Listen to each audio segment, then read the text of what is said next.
আমার না তোমাদের থেকে একটু এক্সপার্ট ওপিনিয়ন চাই। মানে ধরো খুব কষ্ট করে একজনকে রাজি করিয়েছি আর কি, মানে সদ্য গার্লফ্রেন্ড হয়েছে, তো এবার আশপাশ থেকে অনেকে তো তাকাচ্ছে, তো কি করে প্রোটেক্ট করবো গার্লফ্রেন্ডকে নিজের?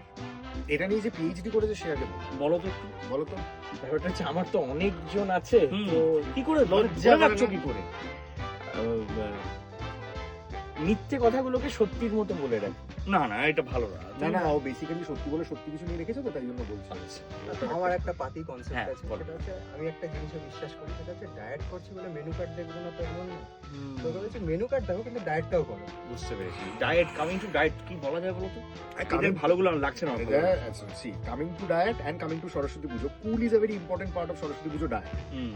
আমি বলবো যে প্রোটেক্ট করে রাখতে গেলে একটু একুল ওকুল দুকুল বিচার করে সমুদ্রে ঝাঁপ দেওয়া উচিত, নাম্বার ওয়ান। আর নাম্বার টু হচ্ছে, C the most important part is, বাইরের জগৎকে কোনোদিন বুঝতে দিও না তোমার একটা ভেতরের জগৎ রয়েছে।